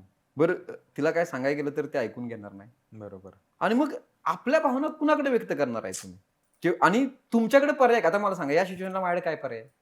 एकतर पहिला पर्याय हा असू शकतो की हे सहन करायचं, आणि मग जशी अगोदर 3-4 वर्ष वाया घालवली तशी आता 4-5 वर्ष वाया घालवायची, त्यातनं बाहेर पडायला. नाहीतर मग जास्त अति तीव्रतेनं भावना झाल्या तर कुठेतरी जाऊन जीव देणे. कारण तुमच्या पुढे आता समांतर प्रश्न आहेत ना, फक्त लग्न हा प्रश्न नाही. तर बरोबर. तुम्ही करिअर पण नाही केलं, करिअर तुम्ही आहे. पैसा पण नाही कमवला, बरोबर. आणि दुसरी गोष्ट, तुम्ही ज्या व्यक्तीसाठी एवढं सगळं करताय ती व्यक्ती पण तुमच्या सोबत नाही. आता तुम्ही करणार काय आहे आयुष्यात? हा प्रचंड मोठा प्रश्न आहे बघा. आणि माझं तर मत आहे की आता शिकवताना मी या सगळ्यातनं जातो, कित्येक पोरांना मी त्यातनं बाहेर पण काढले ह्या काळात, की करिअर सोडून ज्यांना त्यांना सांगितलं की अगोदर करिअर करा, नाहीतर जी माझी परिस्थिती आहे त्याच्यापेक्षा वाईट तुमची परिस्थिती होणार. बरोबर. की मी कमीत कमी वाचतो तरी, म्हणून त्यातनं मी वाईट व्यसनाकडे गेलो नाही. म्हणजे मी एखाद्या दारूचा गुत्ता शोधला नाही किंवा बिअरचा बार शोधला नाही. हे ठीक आहे की कशामुळे, तर बाबा वाचनामुळे तेवढी प्रगल्भता आल्या मला की दुःख मनातल्या मनात आपण पचवू शकतो. बरोबर. आता या स्टेजला एवढा कठीण प्रसंग आहे की जर प्रेम पण आता ऑलमोस्ट नाहीच आहे हातामध्ये. हो. घरच्यांची चिंता, आई वडील म्हणजे एवढ्या चिंतेत असणार. हो. म्हणजे त्यावेळेस मला हे विचारायचं की आता घरच्यांचं तुमचं काय म्हणणं होतं, जर आता ती नाही म्हणते आणि या सगळ्या गोष्टी होत्या? काय झालं की ज्या दिवशी हे वडिलांना पहिल्यांदा कळलं की बुवा ते वाद चालू झाले म्हणून, तर त्यांना त्रास झाला त्याचा थोडा. मी त्यांना दवाखान्यात न्यायला लागलं मला. वडिलांशी बोलायच्या का त्या? हा, त्यांनी वडिलांची चर्चा केली की मला तुमच्या मुलाशी लग्न करणार आहे. मी हा, त्यामुळे बरोबर. दुसरं पहिला मुलगा फोन शोधतो. वडिलांशीच केला होता. झाला. पण त्याच्यानंतर पण अजून बॉन्ड होता का? त्याच्यानंतर पण आपण नाही का लग्नानंतर दागिने बनवतो, त्यासाठी पैसे विचारायला फोन केला तिला की किती पैसे पाठवून देऊ तुझ्याकडे, तू तुझ्या पसंतीनं तुला जे काय आहे ते बघ. अच्छा, म्हणजे चांगलं बॉन्ड होतं हा, त्यांचं. म्हणजे जास्त नाही फोन, पण एक 4-5 की फोन बाबा- झाले हा, असतील अच्छा, म्हणून, की जास्त बरं. नाही की ओके. इतके, पण एक 4-5 फोन झाले असतील. आत्ताच्या घडीला मी त्यांना हे नाही सांगू शकत, कारण त्यांचा विश्वास आहे त्याच्यावर जास्त, बर. की ती नाही असं करू शकणार म्हणून. म्हणजे घरातली नाही म्हणली तरी तशी राहील. मग आता ते मला त्या आमच्या वडिलांचा पण त्याच्यावरचा विश्वास थोडंसं वाटत, म्हणजे मला त्या वडिलांना दुःख होईल ह्याची भीती आहे, आईला दुःख होईल त्याची भीती आहे. म्हणून मी त्यांना असं सांगत राहतो की हाय हाय, माझं मी बघेन, माझं मी करीन, काय विषय नाही, मी ते करतो हे. पण ऍक्च्युली सध्या ते माझ्या हातात पण काय नाही, की फक्त ते घरातल्यांना कसं सांगणार आहे, कारण ते अजून टेन्शन घेणार आहेत. कारण आजूबाजूची माणसं त्यांना हेच सांगणार आहेत की मग आता नाही तर ह्याचं लग्न तुम्ही कधी करणार आहे. बरं, आता घरातली हे त्यांना मी सांगितलं तरी आता तुम्हाला मी सांगतो की जर मी 37 वर्षाचा आहे आणि आता जर सगळीकडे तुम्ही मुली शोधायला गेला, जर ती मुलगी एखादी 20-22 वर्षाची असली, तर 22 वर्षाची मुलगी आणि 37 वर्षाचा मुलगा, ती मुलगी द्यायच्या अगोदर ते एज डिफरन्स पहिल्यांदा बघणार आहेत. बरोबर. ते शोधणारच आहे. तू दुसरी गोष्ट, तुम्ही काय कमवता हा तर लग्नातला सगळ्यात मोठी गोष्ट आहे. आणि आजच्या घडीला मी किती कमवतो हे खरंच मला माहित नाही, म्हणजे कमवतो का नाही ते पण मला माहित नाही. कारण माझ्याकडनं जी माणसं सक्सेस होऊन जातात तर ती परत माझ्याशी कॉन्टॅक्ट ठेवत नाहीत. अच्छा. हा, म्हणजे मी त्यांची अशी भावना होत नाही की सरांचा पण सरांना पण हातभार किंवा सरांनाही एक सपोर्ट मी तुम्हाला काय सांगतोय मी की आत्ता माझ्याकडनं जेवढी सक्सेस होऊन झालीत ना त्यानंतर त्यांनी माझ्याशी कॉन्टॅक्ट ठेवलेला नाही. बापरे. म्हणजे जायच्या अगोदर ती मस्त मला काय काय म्हणलीत की आम्ही असं करू तसं करू तसं करू. पण ती सक्सेस होऊन आता एक 2-2 वर्ष झाली तर. पण त्यांनी परत माझ्याशी कॉन्टॅक्ट नाही केला. आणि मग आपण पण स्वाभिमानी राहतो की त्यांना मेसेज करत नाही, कॉल करत नाही. बरोबर. त्यामुळं तिथं आणि ती आर्थिक परिस्थिती आपली जैसे ती राहते. हम्म. आता माझ्या पुढे तो प्रश्न आहे म्हणून मी घरापर्यंत तसं काही गोष्टी सांगत नाही. असा विषय झालाय. ओके.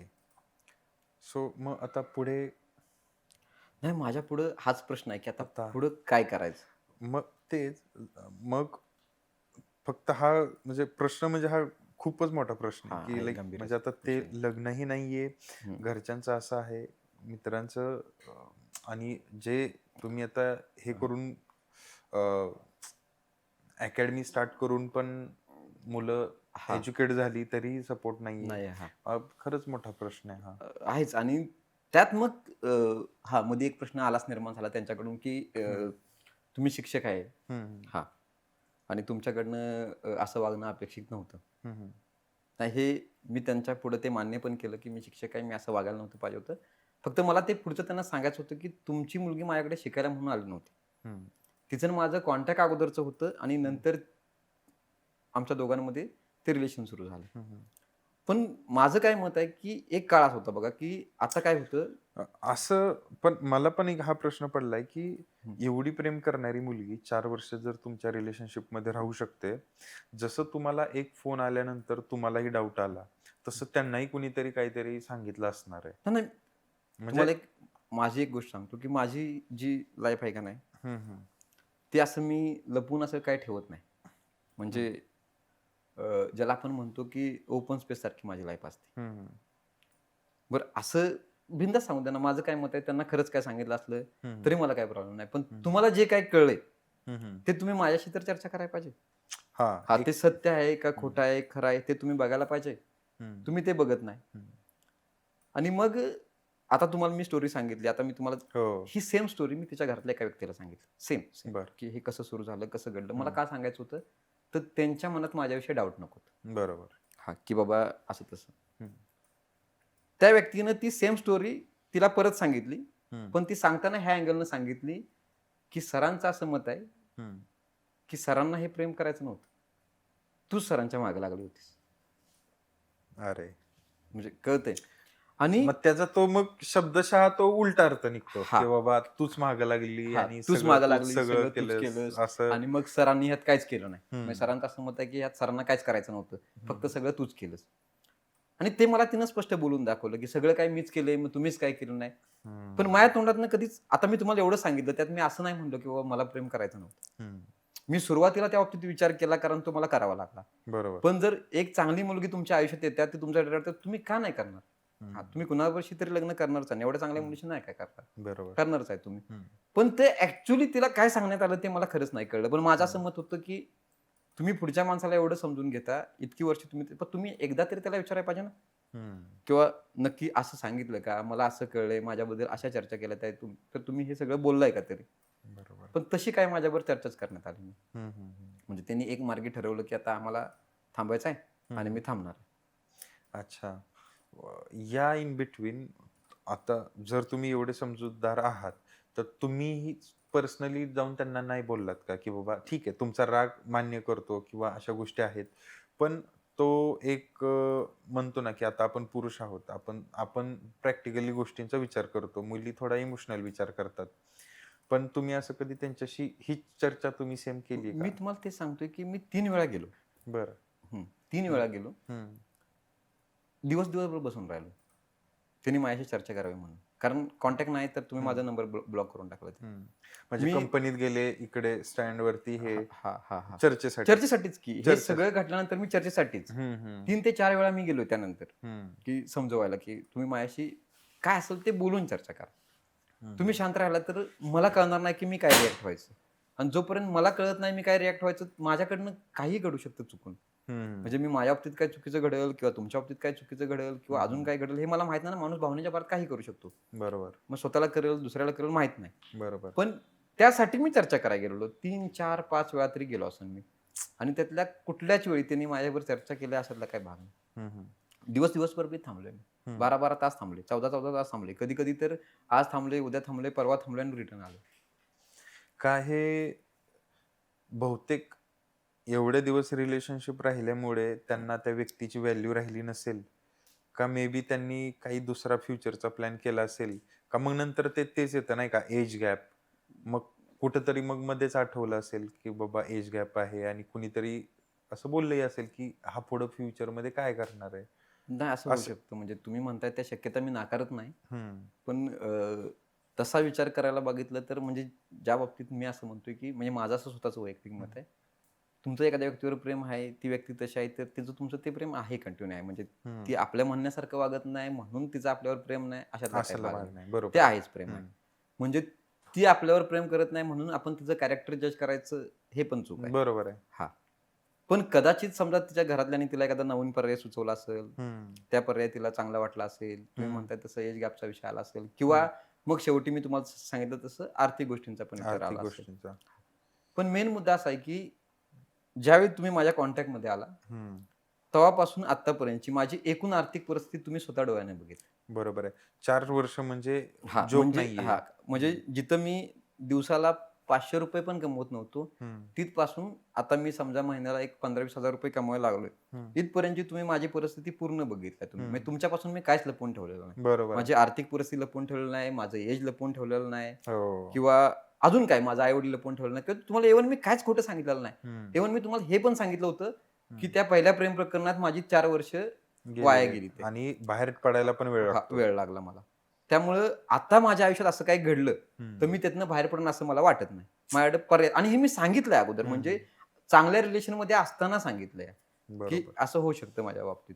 पण त्यावेळी त्यांचं काय वाक्य होतं की मी तुमच्या आयुष्यात पहिलं प्रेम नसलो तरी चाललं, पण मला शेवटचं प्रेम व्हायचं. मग ती वाक्य आता कुठं आहेत? मी असा विचार करतो की तुम्ही ते बोलताना भावनेच्या भरात बोलून जाता, हम्म. पुढच्या माणसाच्या लक्षात राहतात ना ती वाक्य.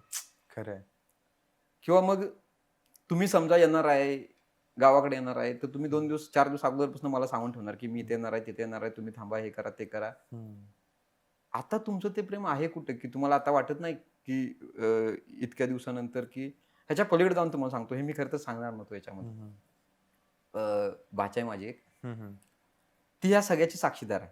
म्हणजे Okay. तिनं तिला रडताना बघितलंय माझ्यासाठी, हम्म. इमोशनल होताना बघितलंय. मी 10 मिनिटं एखाद्या कार्यक्रमात यासाठी गेलो असेल आणि 9 मिनिटात निघालो तरी ती रडायची. हम्म. आणि हे माझ्या भाचीने बघितलंय की हम्म. ती मला म्हणते की ती कसं काय एवढी बदलू शकते. हम्म. हे माझ्या भाचीचं मत आहे. तर ती मला काय म्हणते, मामा मी एक प्रयोग करतो. हम्म. तिने काय केलं, माझा एक फोटो घेतला हम्म. आणि एक कॉमन मैत्रीण जी तिची आणि हिची हम्म. एकत्र कॉमन मैत्रीण आहे, तिथं तो फोटो ठेवला आणि त्याच्या खाली लिहिलं की तुम्ही असं करायला नको पाहिजे होतं सर. मी तुम्हाला बघा सांगितलं ती पुण्यातली मुलगी आणि ती बरोबर, मार्केटिंग. हो. हा, तिने ते स्टेटस ठेवलं की तुम्ही असं करायला नको पाहिजे होतं सर, तुम्ही लवकर बरे व्हा. हम्म. ते फक्त एवढ्यासाठी ठेवलं होतं की तिला ते तिला असं वाटलं की तिला दिसावं दिसावं. आणि ती त्या हिशोबाने कमीत कमी चौकशी तरी करेल की बाबा काय झालं म्हणून. हम्म. असं तिच्या डोक्यात आलं, तिनं तिला सांगितलं, तिनं ठेवलं आणि तिनं ते स्टेटस बघितल्याचा स्क्रीनशॉट पण हिनं पाठवला. हम्म. पण तिची त्याच्यावरची प्रतिक्रिया शून्य होती. ना तिनं तिला विचारलं की काय झालंय म्हणून, ना हिला विचारलं, ना काय. तुम्ही इतकं नाही ना बदलू शकत हम्म. की तुम्ही जर एकदा जेवत नाही म्हणून तुम्ही 1000 फोन करायचा की तुम्ही जेवा म्हणून. हम्म. आणि एखाद्या माणसाला तुम्हाला कळतंय की त्याला काहीतरी झालंय, पण ते काय झालंय ते पण तुम्ही शोधू शकत नाही. कसं होणार ते? बरोबर. म्हणजे खूप प्रश्नचिन्हच आहे खूप मोठं. तुम्हाला खरं सांगू का की आणि मुलांची लाईफच अशी आहे, नाही का. म्हणजे प्रत्येक ज्याला त्याला वाटतं ना की बाबा, नाही का, की प्रत्येक जण आपला एक फायदा झाल्यानंतर प्रत्येक जण पाय काढूनच घेतो, तेवढं सत्य आहे. आणि हे प्रेम प्रकरण म्हणजे आपलं हे असं एज असतं की ह्याच्यामध्ये आपण करिअर करायचं की प्रेम करायचं, दोन्ही बॅलन्स मुलांना करणं म्हणजे कठीणच जातं ह्या नाही पिरियड मध्ये. ते होते कशातनं माहित आहे का, आता आपल्यावर त्या विचारांचा भडीमार होतोय बघा. हम्म. समजा आता मध्ये 12th फेल झाला, हम्म. आपल्याला असं वाटलं की यशस्वी माणसाच्या आयुष्यात एखादी तरी पोरगी पाहिजे की ती त्याला सपोर्ट करतो. हम्म. मग ते एक ट्रेंड राहतो. पण प्रॉब्लेम हा आहे की माणसांना, मला तर असं वैयक्तिकरित्या वाटतं की 2% माणसं प्रेम प्रकरणात यशस्वी सक्सेसफुल होत असतील करिअरमध्ये पण. पण जी 99% 98% फेल होते ते ना, ती प्रेम प्रकरणामुळेच होते ते. होते पण ते. ती कुठं समोर कोणी येत नाही. बरोबर आहे. ना ती करिअर करू शकतात आहे, ना त्यांना आयुष्यातला चांगला काळ, आयुष्यातला जो उमेदीचा काळ आहे, त्या काळात त्यांना ना आयुष्यात काय फ्युचर राहते. आणि मग एकदा तुम्ही उमेदीचा काळ वाया घालवला का नाही, की नंतरच्या काळात तुमच्या वाट्याला जे काम मिळेल ते तुम्हाला करायला लागतं. आता मीच तुम्हाला प्रश्न विचारतो. बोला. प्रॅक्टिकलिटी की प्रेम भावना? नाही. माझं असं वैयक्तिक मत आहे, की माणसांनी म्हणजे पहिलं असं मला वाटायचं, तुम्हाला खरं सांगतोय. पहिलं मला असं वाटायचं, की ह्या जगात प्रेमाइतकं महत्त्वाचं काहीच नाही. बरं. हा एकेकाळचा माझा विचार आहे आणि तो 100% तो त्या काळात म्हणजे वाचनातनं पण तो माझा. आणि काय झालं, माझा जन्मच मुळात 90च्या काळात नाही. त्यामुळे त्या काळात जे पिक्चर आलं ना, हम साथ आते हैं, हम आपके कौन, तो एक ट्रेंड होता. ट्रेंड आणि होता. त्यातनं ते असं वाटायचं, की आयुष्यात बाकी प्रेम सगळं शून्य आहे. फक्त प्रेमच प्रेमच आहे. महत्त्वाचं. हो. हां, ते दिलवाले वगैरे, वगैरे, वगैरे तो काळ. मग मुलगी त्यातनं आपला हे बनत गेले. माइंडसेटच हां, बनून बनत गेलं गेला. पण प्रेम आणि हे. आत्ताची जनरेशन आहे ना, आता 2000 नंतरची जनरेशन, ती प्रॅक्टिकल आहे. प्रॅक्टिकल आहे. हो. हां, ती त्यांच्यात भावनिकता खरंच कमी आहे. हम्म. ते प्रॅक्टिकल आहेत. मग त्यांना एखादी व्यक्ती आज सोडून गेली, त्यांना काही फरक पडत नाही. दुसऱ्या दिवशी त्यांना नवीन व्यक्ती भेटते. त्या काळातली जी राहिलो ना मोजकी बॅच, किंवा बरोबर. आत्ताच्या काळात पण मोजकी काही मुलं अशी आहेत, की जी भावनिक राहिलीत. आणि आत्ता तुम्हाला सांगतो, आत्ताच्या काळासाठी भावनिकता लय मारक आहे. तुम्ही हो. प्रॅक्टिकलीच राहा बरोबर आहे. आणि ते सगळ्यात बेस्ट आहे. खरं आहे. आता ह्याच्यावर तेच मी तुम्हाला सांगणार होतो, की सतीश दराडे म्हणून एक मोठे गझलकार आहेत. बरं. त्यांच्या 4 ओळी आहेत, की हम्म. हे खरे की जखम काही भरत नाही, हम्म. पण ताटातुटीने कोणी मरत नाही. हे खरे की जखम काही भरत नाही, पण ताटातुटीने कोणी मरत नाही. एक विश्वासार्ह कविता सोडली तर मी तुझी तक्रार कोणाकडे करत नाही. वा. म्हणजे ते तुम्ही वाचत राहिला का नाही, की ते येतं. पण शेवटी बघा, तुम्ही प्रॅक्टिकलचं वाक्य म्हणलो म्हणून एक न पाठवलेलं पत्र नावाचं एक पुस्तक आहे. माझं ते आवडतं आहे. बरं. त्याच्यामध्ये एक वाक्य आहे, की जर तुम्ही आंब्याच्या झाडाखाली दिवस रात्र बसला हं. आणि संत्र पडायची अपेक्षा केली तर ती कधीच पडणार नाही. पडणारच नाही. हां, तुम्हाला फक्त हे कळलं पाहिजे, की तुम्ही आंब्याच्या झाडाखाली बसलाय हं. आणि तुम्ही संत्री पडायची वाट बघताय. हो. मग मग तुम्ही प्रॅक्टिकली राहू शकता. एक तर तुम्ही बसलाय चुकीच्या ठिकाणी किंवा तुम्ही अपेक्षा चुकीची करताय. चुकीची करताय. हां. हो. आणि मग हेच आहे बघा, की सुरुवातीचा काळ, माझं तर वैयक्तिक मत आहे. मी म्हणजे आता इथनं शाना होऊन मी ज्यांना सल्ला दिलाय का नाही, त्यांना सांगितलंय, जर त्या मुलीशी तुम्ही लग्न करणार आहे ना, तर सुरुवातीच्या भावनिक फेजमध्येच करा. हो. भावनिकतेनंतर ती प्रॅक्टिकल झाली का नाही, की ती तुमच्याशी राहू शकत नाही तुमच्या लाईफमध्ये. बरोबर आहे. कारण मग तिच्या पुढे आर्थिक बेसच येतो. आर्थिक बेसिस आहे. समजा मला पगार, आता समजा मी 20,000 रुपये कमवतोय आणि तिच्याच कामातला एखादा माणूस असेल, की ज्याला 1,00,000 रुपये पगार असेल, तर ती माझ्याशी लग्न करेल का त्या माणसाशी लग्न करेल? शेवटी प्रत्येक जणाचा विचार असतो, की त्याला बेटर लग्न स्टॅबिलिटी. आणि ते त्याच हिशोबाने विचार कर. तिथं प्रेम ब्रेम ह्या सगळ्या गोष्टी काहीच कामाच्या नाहीत. खरं. शून्य आहे, शून्य. नक्कीच तुम्ही आज आलात आणि ही जी गोष्ट आहे ना, खरीच म्हणजे मुलांच्या, कमीत कमी मुलांच्या आयुष्यातला हा खूप मोठा टास्क आहे. हो, मुलं आहे. नाहीत विचार करू शकत. पुढे जाऊ कुठलाही मुलगा टेन्शन मध्ये किंवा ह्या प्रेमाच्या विरहामध्ये समोरचे डिसिजन घेऊ शकत नाही. म्हणजे कितीही स्ट्रॉंग असू दे किंवा कसाही असू दे. नाही, नाही. हे तुमचं म्हणणं मला खरंच पटलंय, कारण मी अशी मुलं पण बघितली ते, हां. की मी तुम्हाला काय सांगतोय, माझ्या अशा मित्रांना मी त्यातनं बाहेर काढलं एकेकाळी, की जे पाक त्या नदीच्या काठावर पुलावर उभे होते आणि त्यात ते उडी मारतील अशी अवस्था होती. हां. मी त्यांना तिथनं धरून आणले, त्यांना समजवलंय, त्यांना त्यांच्या लाईफमध्ये वेगवेगळ्या मार्गी लावलंय. फक्त प्रॉब्लेम काय झाला, की आणि असे माझे काही मित्र आहेत, की ते तसं काही त्यांच्या बाबतीत चुकीचं घडणार असलं, चुकीचं पाऊल उचलणार असलं, तर मला कॉल करतात. मी त्यांच्यावर चर्चा करतो, त्यांना त्यातनं बाहेर काढतो, त्यांना समजवतो. पण काळ असा आहे ना, की जो जगातला सगळ्यात चांगला हृदयतज्ञ असतो ना, तो हार्ट अटॅकनं मरतो. बरोबर. तसं मी इतर जणांना बाहेर काढलं. ज्यावेळी ती माझ्या वेळ आली, तेव्हा मी कुणाकडे सल्ला मागायला नाही जाऊ शकत. नाही जाऊ आता शकत. माझी परिस्थिती अशी आहे, की ते माझं मलाच करायचं. पण बघू, आता मी ठरवलंय, की खरं तर मी ह्याच्या पुढे लय प्लॅन्स बनवलेले आहेत, की यातनं बाहेर पडायला काय करायचं किंवा अजून काय करायचं, त्याच्यावर जाऊन चर्चा करायची. एक तर मी असा आता मी तुम्हाला सांगितलं तर तुम्ही हसाल. मी विचार काय केला, की आता माझी किती वर्ष वाया जाणार असं मी गृहीत धरलेलं 4 वर्ष. बरोबर ना, मागच्या वेळी तर माझी 4 वर्ष गेली. 4 वर्ष गेली. जर समजा मी महिन्याला 10,000 रुपये कमवत असलो, तर मी 4 वर्षाचं किती नुकसान करतोय माझं? तर 12×48 मी जवळजवळ 5 लाखाचं. 5 लाखाचं. मी असा विचार करतो, की ते माझं 5 लाखाचं नुकसान भरून कोण देणार आहे?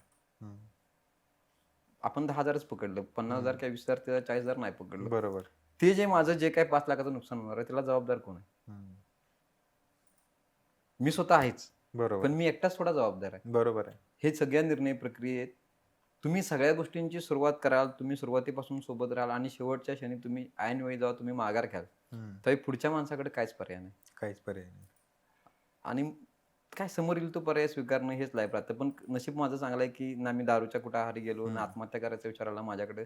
पण मी अशी पोरं बघितली आहे, की म्हणजे ह्या मागच्या काळात तर इतक्या आत्महत्या झाल्या त्या या क्षेत्रात म्हणजे प्रेम प्रकरणातून शेवटच्या क्षणी.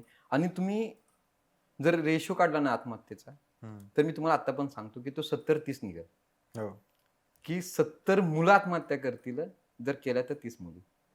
मुलांचं आत्महत्या करायचं प्रमाण जास्त आहे या क्षेत्रात. खरंच जास्त आहे. कारण तुम्ही एक तर कुणाशी ह्या गोष्टी जास्त शेअर करत नाही. तुम्ही आता हे जे सगळं सुरू केलं ना, ते मी तुमचा तो एपिसोड बघितल्यानंतर मला त्यातनं असं जाणवलं, की आपण या विषयावर बोलायला पाहिजे. बरोबर. सुरुवातीला मी विचार केला, की नको बोलूया, हो नाही. कारण शेवटी काय होतं, की समाज ज्यावेळी तुमच्याकडे बघणार आहे, तेव्हा तुम्ही 4 पोरांना शिकवताय. आणि ते तुमच्याकडे त्या शिक्षक या नात्याने बघणार आणि तुम्हाला त्या हिशोबाने जज करायचा प्रयत्न करणार. पण त्याच्यावर मी असा विचार केला, की आपण हे बोललं पाहिजे. बरोबर. जर आता नाही बोललं तर चुकून समजा यातनं एखाद्या मुलाला जरी कळलं, की बाबा लाईफमध्ये व्यवहारच महत्वाचा. व्यवहारच महत्वाचा आहे. प्रेम अजिबात महत्वाचं नाही. तुम्ही ते साईडला ठेवा किंवा कदाचित असं करा, की तुम्ही चांगलं व्यवहारी बनला ना, प्रेम आपोआप तुमच्या आयुष्यात येईल. खरंय. तुम्ही प्रेमाच्या मागे धावू नका, कारण धावला ना की ते सापडणारच नाही. ते मृगजळच आहे. हो, मृगजळ आहे ते. धावण्यात खरंच काय मृगजळ आहे. नाही, नक्कीच आज तुम्ही आलात, खरंच तुमचे धन्यवाद. आणि मी होप ठेवतो की तुम्ही करिअरमध्ये प्रॅक्टिकल राहून थोडंसं करिअरच्या ह्याच्यामध्ये तुम्ही नक्की सक्सेसफुल व्हाल. प्रेमाची शाश्वती कुणी नाही देऊ स्वतः पण अजून नाही करू शकत आणि देऊ पण शकत नाही. पण 100% सक्सेसफुल झालं तर मला ही गोष्ट खरंच पटली, की आपण खरंच सक्सेसफुल झालं तर प्रेम हे ऑटोमॅटिक येतं आपल्याकडं. तर हे माझ्या तरी तुम्हाला शुभेच्छा आहेत आणि खरंच थँक्यू तुम्ही आज आलात. धन्यवाद सर. धन्यवाद. तर मित्रांनो, ही होती सरांची गोष्ट. तुम्हाला आजची गोष्ट कशी वाटली मला नक्की कमेंट्स करून कळवा. आणि तुम्हालाही तुमचे अनुभव शेअर करायचे असतील तर मी खाली गुगल फॉर्मची लिंक दिलेली आहे, तो फिलअप करा. मी तुम्हाला नक्की कॉन्टॅक्ट करेल. धन्यवाद.